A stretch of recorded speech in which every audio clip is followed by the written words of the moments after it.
And we're back, and you are listening to Villaincast, BJJ Antiheroes, with myself, Chris, the Villain Pains, and Naqi, El Jefe, our shed, and welcome to Reap the Week. But first, a quick thank you to our members at In Theory BJJ Concept Driven Jiu-Jitsu for fight commentary, technique and concept videos, private coaching, monthly webinars and Q&A sessions. Please visit www.patreon.com/InTheoryBJJ. Oh, that took 3 attempts, Naqi. So I asked, are you all right today, Chris? Everything okay? I don't think so. Like that took more effort than it should, considering it's written right in front of me. How can I fuck it up twice? Happens sometimes. Man. Maybe it's the uni taken out of you. Yeah, exactly. That'd be interesting, actually. We've not even talked about that. That's something we've been doing in the background. I wanted to mention that because obviously I posted a little bit about it yesterday and everybody's asking me, what are you guys doing? What are you guys doing? So I can just direct them to the podcast and that way we might get more viewers. That's a very good point. So for the past year, we've been working with a university. They're developing technology for domestic violence, non-fatal domestic violence incidents, and they're developing technology for fiber transfer. And they can check, what fibers have been transferred between sets of clothing. But they needed people capable of violence, controlled violence, very realistic violence that is we could replicate repeatedly. Repeatedly replicate, that's the same thing. Dude, I'm not on it. But anyway, so we've been going in and we've been repeating non-fatal strangulations in high-vis clothing. It was your first go around, wasn't it? Yeah.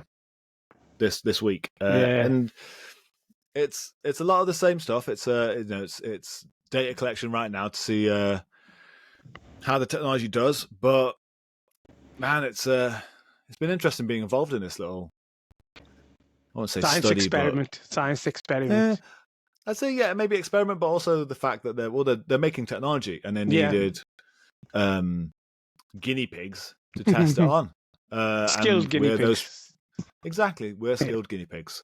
We're working with the university, and hopefully that.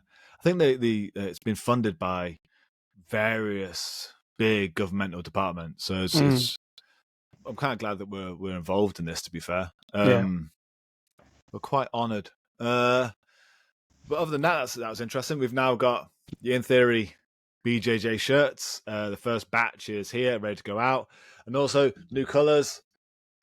I can't even see it. Look, we did it. We actually made something.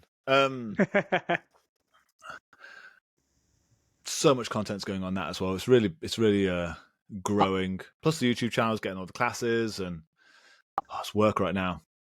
Busy. I know, man. But as always, we have a full bag today.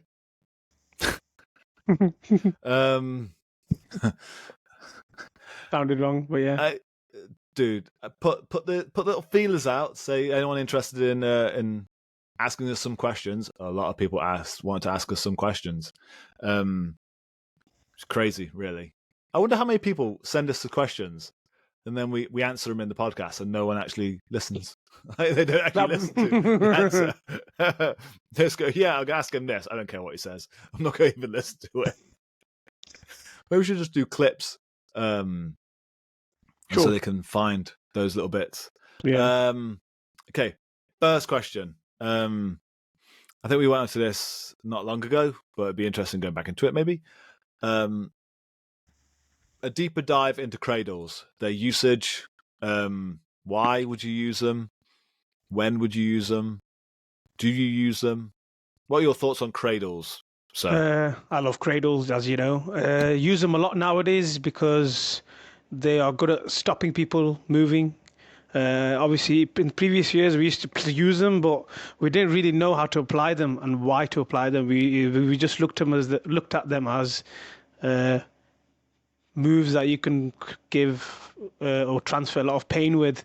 But now, with the understanding we have of stopping people getting up, and I'm getting them a lot from Turtle when people are trying to get up, and I really like them to put them back down on their hips, and regular part of my game at the moment, to be honest with you, just because none of these fuckers just keep trying to get up, man, and I just got to keep slapping the head down and cradling them in Turtle, and that's literally at the moment where I'm getting them from. Can't get them from side control or anything, but Turtle's the one where I'm getting them from.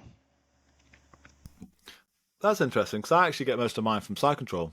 I think, although I get a lot from Turtle as well, but I think the general gist of why we're using them goes into this whole posture debate, is if you put a kink in someone's spine, they can't generate power, and tying someone's head through their legs definitely puts a kink in their spine. And if you're on top and you're, I wouldn't say you're going to submit someone from there, and you can make the argument it's stalling, but at the same time you are absolutely cooking that individual, because it's like driving with the handbrake half on. Like any power they generate doesn't really transfer into anything useful, and it just burns them out, and you're crushing up the diaphragm, and you can control where they go and really put a lot of pressure on them.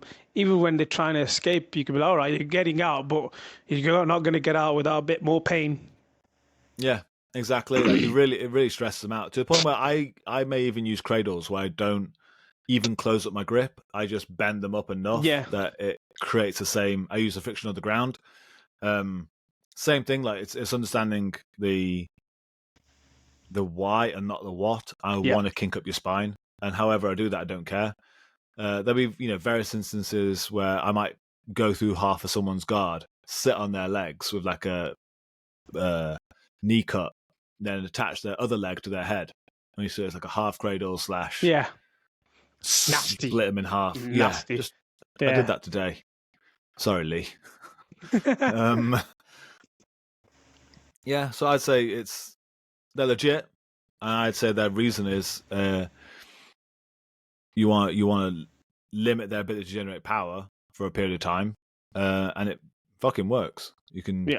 It's very useful in jiu-jitsu context. It's not like it's I'd say you could definitely bring them back in a way that they're there because you want to completely smash up someone's ability to generate power and anything meaningful and cook them at the same time. Why wouldn't you want to do that? Yeah. Next question. We're going to run through these. There's like 11 questions. Good Lord. Welcome to a long episode of Villaincast.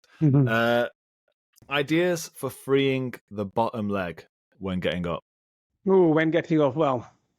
So a bit of context first. The bottom leg, you can't really get upright if you don't have a bottom leg. You can still get up if you have a top leg. They may push you over with it. You ain't getting up without a bottom leg. There's videos on the YouTube and on In Theory about bottom leg. So definitely check those out if you are curious as to what that means. But yes, ideas for freeing the bottom leg should you need to get up. So you need to keep that frame because that will obviously keep the distance. You've got to do a lot of combos, man. A lot of 1-2s, switching the hips. Because we've got better over time of controlling the bottom person, and you naturally have to now. You can't just get out. If they've got both your legs, you ain't getting out. It's really hard. And then you've got to play this whole getting up and playing guard game, where you're trying to force them onto your legs a little bit and then maybe try and get sweeps to get their weight off. And then you can maybe shrimp out or you can counter wrestle.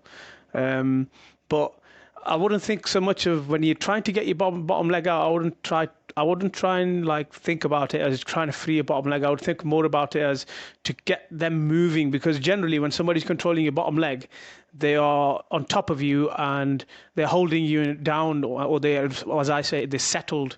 So you need to unsettle them. So you need to get them moving so there's some weight comes off, so you can start then freeing your bottom leg, whichever hip it may be. You can start at one hip, but the way they're probably controlling them, again, using weaves and stuff, you probably have to then end up getting up on the other hip. But I think one of the main things is also when you're trying to get up is really keeping your hips away from them, not just keeping good posture and building your base up rather than just trying to get up with bent back. But it's all about hip space. And I think creating that 1-2 movement, making them move, getting them moving so you can get their weight off you. Yeah, I think you kind of hit it really well there in saying that it's one thing I think it's really worth pointing out is that controlling the hips is fucking critical. Yeah. All the time. If you lose someone's hips, they have a better shot to get out because that's their engine. They generate power through their legs and hips. Even the most basic jiu-jitsu, as soon as you get past someone's legs for a guard pass, you need to be on their hips. I think we talked about this in one of the most recent videos, is that it definitely wasn't in theory. We recorded that one, saying that shrimping is relative to how much you need to move your leg to put someone back south of your kneecap again. So how much you need to shrimp your ass out is dependent on how close you are to your hip that you need to then get them back south of your knee. And so if someone follows your hip and is attached to your hip, shrimping's worthless. And so as soon as you pass someone's guard, as long as you stay attached to the hip and there's no gap in their hip ever, shrimping kind of dies. And also, like you said there, like if you can keep your weight on someone's hip, you'll feel it. Like just do a drill of, okay, I'm going to keep attached to your hip. I just want you to move around. And you feel it's like moving through sludge. And then do it again with just like release the hip all of a sudden. It's like, again, like, suddenly you have all that energy back and you can do whatever the hell you want. And I'd say that's one of the things about the bottom leg is that, or just controlling jiu-jitsu, is that you really respect the bottom leg and the hips when you have to deal with people who stand up. And most people, because they expect the other person just to drop to the floor and not bother getting up, they don't control the hips on the way down or at all. And so if the hips aren't being controlled, if your hips aren't being controlled, if you're fighting people who aren't used to that, just get up. Just free. Your bottom leg is mostly free. And then the more you deal with people who are good at controlling the hips and keeping the hips, other problem is if they want to move north, they probably have to let go of the hips at some point. Get up then. And then we can get that whole conversation of, because you have to always go through turtle. Same with like, I hate the idea of using Kindle guard now. I've kind of regretted it a little bit. Is that I hate the idea of it being a guard because people spend longer there than they should. Same with turtle. Don't spend any time there. You have to move through these positions. Don't chill there. Because then you allow the other person who's on top to establish a base to operate from, and then life gets hard. Like acting like the floor is lava and just getting up as fast as humanly possible is the best way of treating a bottom leg. Especially against most jiu-jitsu people. If you're against a wrestler, then you're gonna, welcome to an elite level grappler. But most jiu-jitsu people aren't used to holding down people, so you wouldn't even. It's a non-issue. Other than that, if you threaten their neck, threaten them, sweep, sub, or stand. If you cannot stand, sweep or sub. Because if you sweep or sub, you probably stand afterwards. Once you threaten them with an unbalance or a threat to their neck or legs or arms, people will think otherwise. You have to combo these things. And that actually goes into another question. I might actually mix this one up a little bit. Makes sense. 2 and 1. What are the differences between passing people who want to stand compared to passing people who want to stay on the ground and just play guard? But people who don't want to get up, I can take my time. I could put pressure on. But people who want to get up, it's like keeping them down. Again, I'll keep using this guy as an example. If you're even watching the podcast, Andy, it's like I want to pass you, but then I've got to hurt you, and I don't want to hurt you at the moment. And you're just not stopping getting up. And I've got to control that bottom leg, and it turns into a fight. Whereas someone who doesn't want to get up and they're just playing guard, I could take my time. I could go in and out to the sides. I can engage. I can kind of dictate what I want to play. Whereas if somebody's trying to get up, I can't dictate that at the time until I can keep them down. Yeah, I think actually it's the the part the when I deal with anyone who is trying to get up, I feel more under threat that I have to do something to hold them down. Yeah, If I'm against someone who just wants to play guard, I don't really care. yeah. It's yeah. It's I don't think it's care. I think it's more like that. The threat is different. You can go into the threat, or you're making the bottom person work to get close to you and attach. Whereas if they're trying to get up, like it's that distant creation, and at any moment, if they know how to pull you in, they can attack you as well. They can attack your legs. They can sweep you in different ways. So it's a bigger threat. So I think you've got to be way more aware of someone who's trying to get up and you're engaging them than someone who's just laying down and expecting you to come to them and then attach and grip onto you in certain ways. You know what I mean? I think one thing to take into consideration is so the laws of passing don't really change. I need to get ahead of your kneecaps by either going over them, under them, around them, or through them. And I need to take consideration the idea of inside or outside, as in when it comes to inside people are attacking for the legs, outside people are attacking for upper body. The difference there is that when I'm fighting people who have standing up as part of their arsenal, I have to engage. If I'm against someone who just wants to play guard, I can sit back and I don't feel as threatened. I can engage on my terms. Yes. If you make me, and that's the thing, that's why I think if you put, even if you have no intention of actually standing up, putting standing up into your game makes people have to engage with you. Like, as soon as you start to come upright, they have to come forwards, at which point they're off balance. And that's one thing I think we noticed when we first started using this, is that we weren't able to have nuance in how we came forwards. Like, it was very, very quick and sudden. And that's where a lot of the Kindle guard sweeps kind of come from, is that people aren't used to dealing with people who suddenly start to get up, and you suddenly jump forward trying to hold them down. You're wildly off balance. You have no base, and you just get swept. It's only over time we've learned to have more nuance with our hold downs and hanging back a little bit. But definitely you have to engage and hold people down if they're going to get upright. If someone just lies on the floor, I'm like, cool, I can take my time. And then when you take the idea of inside outside, is that if someone's sitting with their legs together, I know you want to play leg locks. At that point, I'm like, okay, well, I don't want to engage with you then. Like, I'll force you on the outside into an outside base guard, like close guard, or just make sure I'm on the inside track. It's going to limit your ability to play leg locks. And I can do that now because you've given me time to ponder and plan. Whilst before it was like, well, no, I got to keep you down. I guess someone who wants to stand. Yeah, I've got to go. Fuck, I've got to engage. It really ups the aggression. Passing doesn't change, but I am way more threatened. Yeah, way more threatened by people who try and stand. It's way more intense. Yeah. So if you want an idea of how to improve your guard game, don't play guard. It makes people make more stupid mistakes.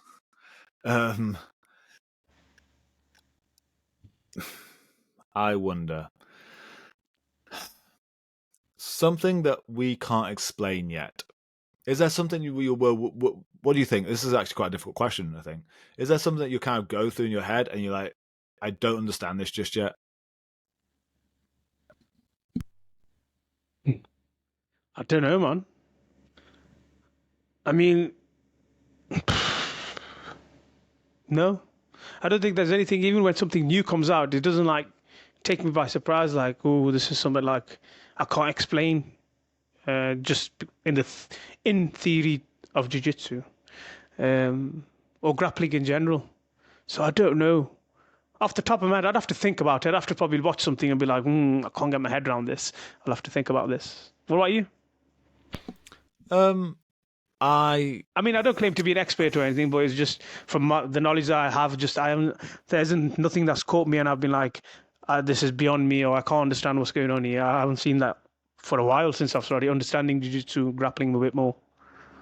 I think that, again, I'm not an expert at all. I'm nowhere near. But I think that I have rudimentary knowledge, so I can maybe half understand some things, but it can always get deeper.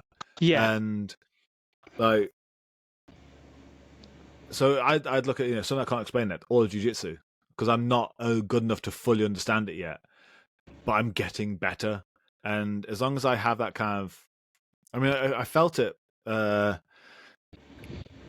hubris of. I remember announcing in a seminar, I think it was in Switzerland, like I was doing sweep theory, and I said, "This is the one thing I'm really sure about. Like, I feel so good about this, about sweep theory, about my understanding of it." Within about 6 months of me saying that, it had fallen apart, and everything I thought I knew about sweeps had just improved. Like, it wasn't that it was wrong; it was only right for right then, and could always get better. And so I look at everything like that now. I think I can't say You've got to have anything an I can open fully mind, man. explain. You've got to have an open mind because it's always changing because the game still isn't that fully developed. The sport is still young. I wouldn't say it's not that it's developing. I'd say that because jiu-jitsu is just an expression of physics and physiology. Yeah. I can always understand physics and physiology deeper. And everything is an expression of that. Like, there's nothing that defies physics or defies physiology. Like, everything you can see in jiu-jitsu, there's a physics and physiology base to it. But that's about it. Like, I can always get deeper on that. And that's one of the reasons why I always love teaching beginners and doing podcasts and stuff like that is trying to explain it to a deeper level. So something I can't explain, all of this, but I'm trying. You're going. I was one for you. And I think, I think we can both talk about this one. How do you run comp classes? We don't. All our classes are competition orientated, but they're not competition orientated. It's more, you should drill as you spar, as you compete. Otherwise, you're doing 3 different martial arts. If you're someone who thinks, okay, I'm going to do classes and I'm not allowed to do any leg locks in classes, and you do mostly close guard or something like that, you then go to sparring and you're like, he'll hook everyone. Like, great, okay, cool. And then you go into competition and it's all wrestling, and you haven't done any wrestling because you just do close guard in class, leg locks in sparring, and now you have to stand up all the time and try and get dominant positions. You've done 3 different martial arts. So I think that the only thing that should ever change is just the intensity. Is drilling class should be resistance-based, investigative ideas, regarding this. Sparring is then at a higher intensity, that same shit, and then competition is like, well, because that's, I think, one of the things that fucks up most people when they first get into competition is that you're being asked to do something that you don't do on a normal basis. Like, you spend 99% of your time starting in guard, and all of a sudden you're told to start from standing, and you're like, fuck, I don't do that. Yeah. And that automatically throws you off. And so I think that was one of the main things that we've kind of brought into it. We don't have a competition class. We train as we spar, as we compete. There is no difference. You just up the intensity, which you can do anyway in sparring. So it's almost like competition. Yep, 100%. My class is exactly the same when I do either whether the privates or the places. I don't believe in this zombie drilling. No. Or even the idea of sparring not being the same. Like, yeah, all sparring should just be like you would be in competition, just at a lesser intensity. Yeah. Like, if you're not working for top position, not making it so hard for people to hold you down, so they have to earn their points. Again, I fucking love it, just because I'm guilty of it as well. Is people who would compete, mostly guard playing people who only play guard in the gym, and they compete and they lose on points, and then they whinge. Like, well, yeah, if you played on your back, you ain't gonna win on points. You can't. Like, so, oh yeah, but if I had longer, I would have won by sub. You didn't. You chose a bad game plan for this scenario. Like, can't really help you there. You chose a stupid idea. You wanted to play on your back in a sport where you get points for being on top. Yep. That's dumb.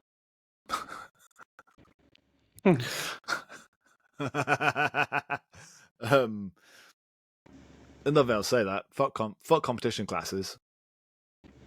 There's no point. Or you just turn up once a week and be like, yeah, I'm gonna fight today. Well, it's the same as like imagine doing a competition class, but it's still being just like a more intense version of sparring where you're still playing guard and shit. Like you can train as hard as you want, but if you're running in the wrong direction, it doesn't matter how fast you are going, it's still the wrong direction. Yeah. I'm gonna train really hard with a bad game plan. Fantastic. Have fun. See you later. See you later. Going on for that competition conversation, what techniques would you ban or unban? Ooh, I would ban flying scissors.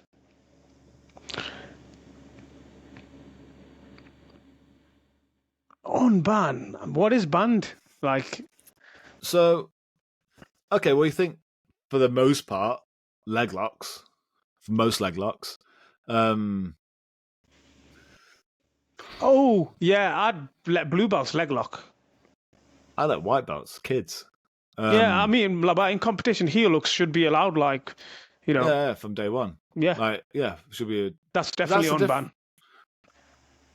Oh yeah, I'd unban leg locks even in the gi. Like, yeah, we play the game. Yeah. Like, screw it. Play leg locks in the gi. There's no reason they are banned. And any argument that they're unsafe or shit like that, everything's fucking unsafe. It's a combat sport. The only difference is ignorance. If you don't understand what you're in, you're probably going to get hurt. And again, more ignorance. If you don't understand how a technique works, you're more likely to put on at speed and hurt someone. So we need more awareness on these things. It is I said, as long as something can be controlled and applied under control, that's all I care about. Like neck cranks and shit like that. Like, yeah, they suck. And I like can openers. I've gone through enough of those. But as long as stuff's controlled, and you give time for someone to tap, fucking fine. Again, put into consideration. I mean, we've had this conversation before. I think this actually goes into a bit of a wider conversation overall. Is that if you put a submission on someone in competition, they don't tap, do you break it? Yeah, because it's a fucked up thing to think. It's a game. But the thing is, if you're a high level or even a mid level competitor, you know the point of breaking and you know what your tolerance to point of where it's going to go. So, like naturally, the more higher level grappler you are as you're going through the ranks, you get that feeling. That feeling is, gets more. You kind of know it. So I think if you know that it's going to go, there's no bravery to show. Just tap in it. Oh, and I think the conversation or the way I wanted this to go was, I don't necessarily have an issue breaking some things. Again, you don't break bones in jiu-jitsu, you destroy ligaments. And some things, we both ended the agreement. If we went to this competition, if one of us didn't tap, it's kind of on us. As long as you give me time to tap and you don't just slap it on and try and cripple me, Huzamar Pal Harris style. I've entered into this agreement as much as you have. If you don't want to tap, then if I get a conscience, the fight carries on, which some people are okay with that. I'm like, well, we had this agreement. If I didn't tap, you'd break my shit probably. The difference is what you break. As in, if I've got someone's neck and I'm cranking it. Oh no, that's nasty. Would I want to really fuck up their neck? No, that's a horrible thing. Like, but if it's their ankle, yeah, wrist, hobble someone, elbow, yeah, if hyperextend enough elbows. Yeah. But here, look, man. Again, here, look. Although, man, I think I'm getting soft in my old age because I look at a lot of this now and I think I don't mind hurting people, but I don't want to injure people. I think that's a critical thing in the gym. Yeah, and it's depending how much damage you want to do. And the neck, hopefully you're not the kind of monster who'd hurt someone's neck. And if you're hurting a lot, tap. Fucking just tap. Yeah, yeah. As long as it's controlled. Neck's not And worth it, so the man. stuff I'd ban is the stuff that can't be controlled. Jumping close guard, slamming so much weight through the knees, that's some high level dumb shit. Yeah, definitely ban that shit. Flying scissors, again, like if it goes wrong, you're putting all your weight through someone's knee. It's like the oblique kicks like that John Jones does in MMA. Like it's a dick move. Like I don't mind them. You're kicking through someone's knee. Yeah, Like, but there's a defense to it, so I don't know. I think it's you each could say to that. their own, innit? You could say that a lot. Okay, about close guard, flying close guard. There's defenses, I guess, to it. But I think it's when things can't be controlled. Yeah. And it's like I understand the idea of teaching of not letting people do head outside singles because if someone gets a guillotine and jumps into the neck, snap city, you fucking crippled them again. Yeah. DDT. So yeah, it's stuff that can't be controlled when it's two humans' body weights. When it can be controlled and you give people a chance to tap, I don't care. I think that's a hard road to. I'm glad I don't have to make the rules. I wouldn't want to get it wrong. Like, imagine choosing a rule set like that, and then all of a sudden someone gets horrendously hurt. Like, on your choice. Like, okay, yeah, I'm going to make jumping guard okay. First competition, some fool jumps guard and snaps and does knee in half. Like, yeah, that's on you. It's normally banned, but look what you've done. Yeah. Yeah, it's uncontrollable shit. Inertia. I hate inertia. That's stuff that can't be controlled. Stuff that can be controlled, I'm kind of all for it. I can lock up. I think that's how we train the gym anyway. Like, if you get a submission, you have to hold it in place for 5 seconds before you can finish it. Windpipe shit as well. I would like the windpipe easily swells. Like, don't like people who do Ezekiel's wrong and slam through the windpipe. I've had enough where my throat's closed up over like a week because someone damaged my windpipe. Like, do a fucking strangulation. Go for my arteries if you're going to go for it all. Don't just fucking slam my windpipe like a dick. Oh my god. I put my head into chokes if they start doing that. I'm like, I'd rather you just fucking actually do what you're supposed to. Poor technique knowledge. That's the problem. Yeah, big problem. Dealing with standing gi stallers who just lock out their arms, and I have thoughts on this. Wrist lock them. You went a very different direction than me. Yeah, you add trips for standing gi stallers. You got to combo shit. You got to again pull the head, go for legs. But this is probably the only time I will say you can pull guard is in gi because it's part of the sport. As you know, in the gi I pull guard. I'm not gonna lie about it. I'm gonna agree that I do pull guard in the gi. So because I want to push the action. I cannot be bothered with you if you're just going to stall out, because it is when they lock the arms out, it's a stalling match, and it's like, oh, who's going to go for something? And I'm like, okay, I'm going to pull. I'm going to try helicopter you like you've been trying to do to me. Oh, this is the interesting part of that then, because you could see similar thoughts. So we've heard this in the gym because we're doing that whole down block, strong postured, no-gi stance. And a lot of people are like, I can't break through it. Yeah. Like, if I've got a good stance, yeah, I can make you desperate. If I make you desperate, you get emotional and make bad choices. Because you're like, I just want to fight. I want to get in there. Cool, thanks. Like, this makes my life way easier. If I can make you lose your shit. And so, yeah, okay, it's boring. You want to fight. We're here because we want to have a bit of a scrap. But if I'm against someone who wants to gi stall, cool. Like, okay. Like, it's 5 minutes out of my life. I mean, my strategy in no-gi is different, but gi I just play for fun. I'm not too bothered in that way. Yeah, I understand that. I think we're at a level where we can play for fun.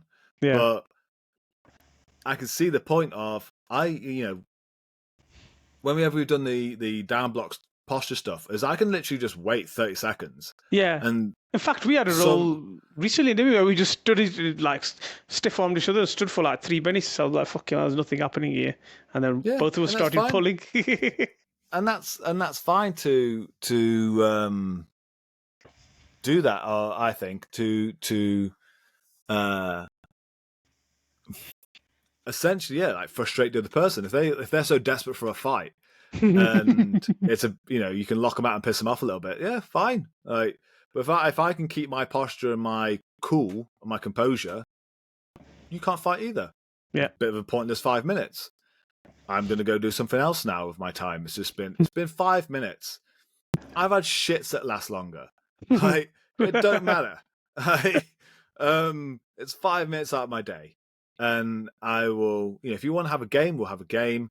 If you want to just wait for me to lose my marbles, I don't care. I'm gonna chill here, and we'll have a nice little look at each other. But I can see that, because again, you got to think that all these very, very good combat sports athletes are disciplined. They can make you lose your fucking shit, lose your discipline. And when you lose your discipline and get emotional in that way, you make mistakes, and then they capitalize on you. Look at Marigali and Penny just this weekend gone. He just tortured him with hand fighting, man. Just tortured him. I was like, wow, that is the game plan there. Yeah, exactly. If you've got good fundamentals and it's hard to break through your defenses, you can make someone lose their fucking mind, and then it's easy. It's all discipline. So yeah, dealing with geese stallers, stall with them. Don't lose your cool. They want you to lose your cool. Wait for them to want to have to fight, and then they fucking break everything off. Oh wow, okay, I fucked up a little bit because I messed up the list. Thoughts on how to improve as a coach? Try things and don't be scared to fail. Yeah, don't be scared to fail. Fuck up. Understand that once you get a black belt, or even any belt you're at, white, if you're in the middle of nowhere like we were and teaching at white belt,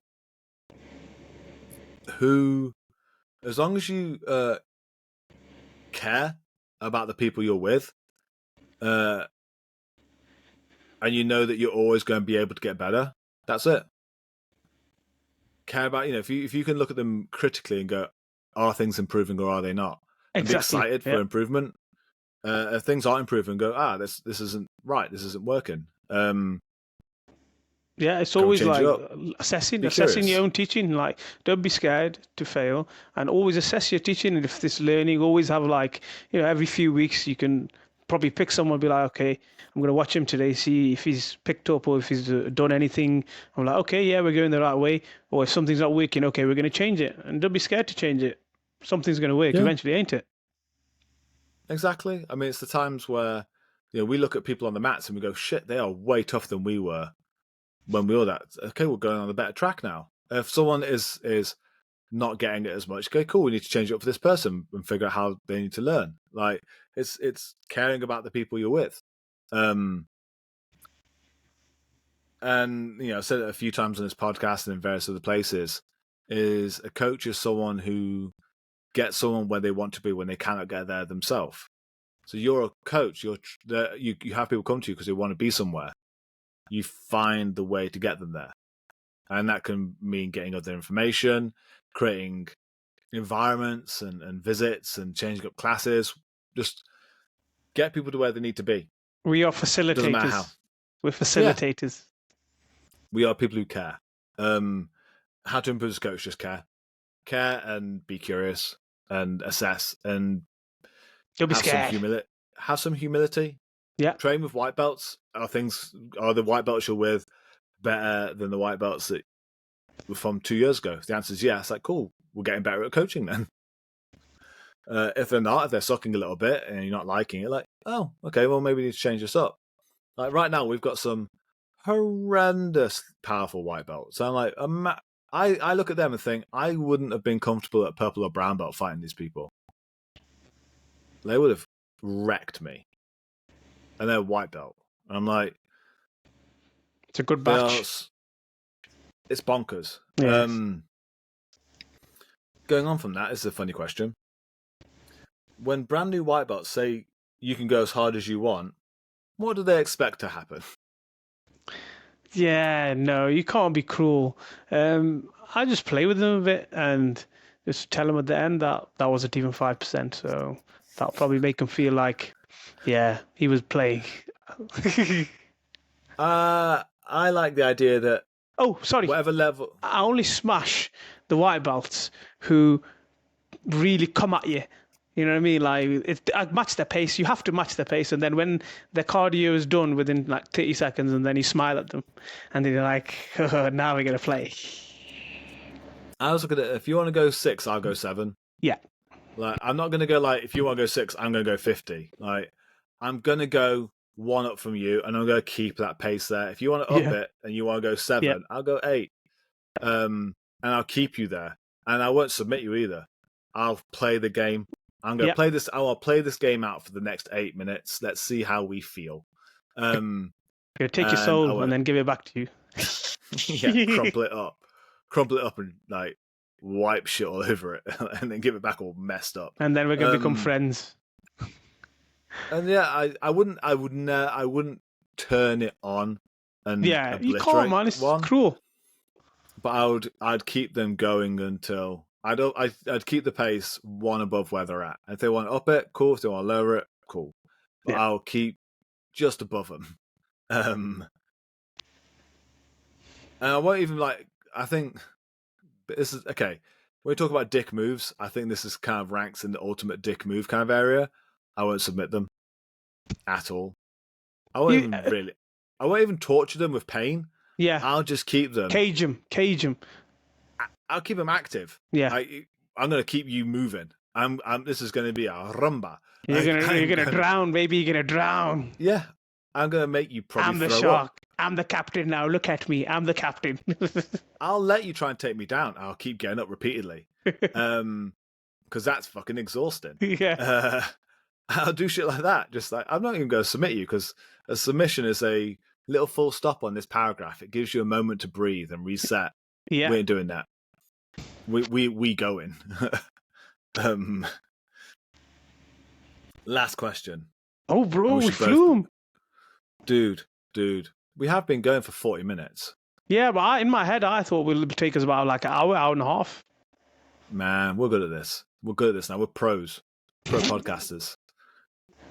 What do you think the requirements of a black belt?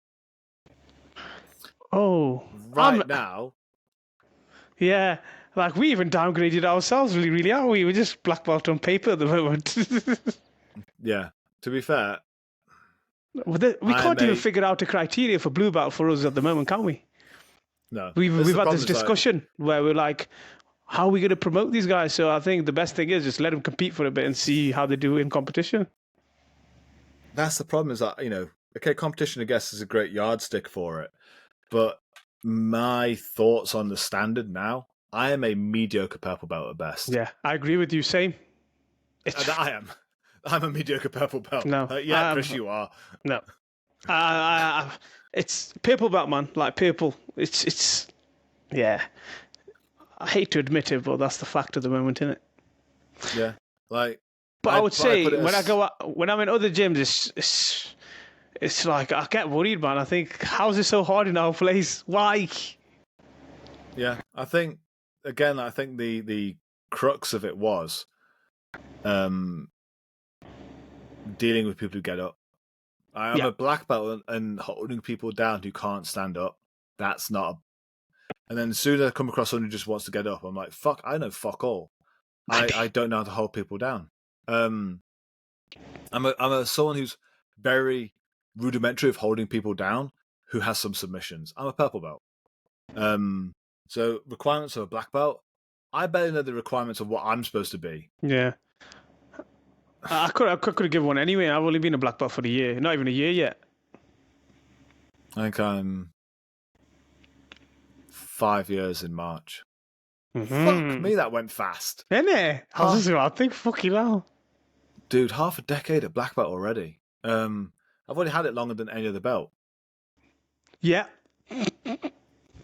That's wild. No wonder it looks old and tired. Yeah. Yeah. So I don't know. No. I really We answer that can't. I don't question think we now. can answer that question really. No, I have no idea. Yeah, it's a tough one. We'll see when I one of them think gets to part 4. I think the standards have been reset a little bit, and it's made it all really hard. On that dire bum note, yeah, because the follow-up question is, what was the criteria of me getting mine from Preet? I don't know now.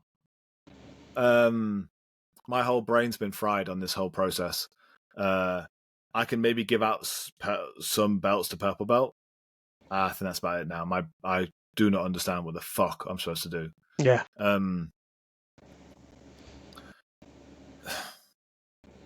I mean, don't. It's a hard conversation right now. It is. Right now, it is, because obviously we haven't.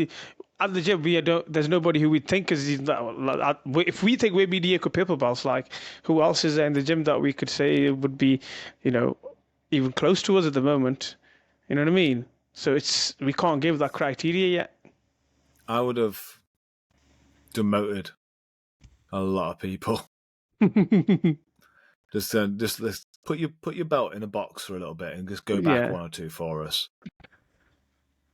Do you think that'd be confusing if we suddenly start wearing the purple belt to the gym? Yeah, big time. Yeah, I know. I think it is confusing as well. That's why I haven't done it yet, because I like my belt. I like my black belt, but I don't think I deserve it. We'll make up for it. Just we'll keep them in the box. We'll take them out in about 2 years. Yeah. On that note, sir, that dire, upsetting note. Yeah. Sorry, everyone. Bit of a damp squib on the end of that one. Of what are the criteria for being a black belt? Fucked if I know. I ain't gonna. The last one I gave out was to Naqi and the Bass, and I don't even know the fuck what I'm supposed to do with them. Abbas would agree. Abbas himself, he has agreed already. He's like, fucking hell, this black belt makes me questions after question sometimes in this place. Mm-hmm. Yeah, I feel that as well. I feel that. Yeah, on that note, this has been a insightful episode of Villaincast, Reap the Week, with Chris the Villain Pains and Naqi El Jefe our Shed. Join us next week. No, I'm not here next week. Week off. I'm in Europe. I'll see if I can set up a little stream, and we can maybe do on the fly, on the road, Villaincast. If your internet's good enough, why not? There's already an episode lined up. Yeah. An interesting episode. But if not, we have this as well. No problem. Other than that, I'll see you when I get back. No problem. So, see you in a bizzle. To everyone else, this has been Reap the Week. Goodbye.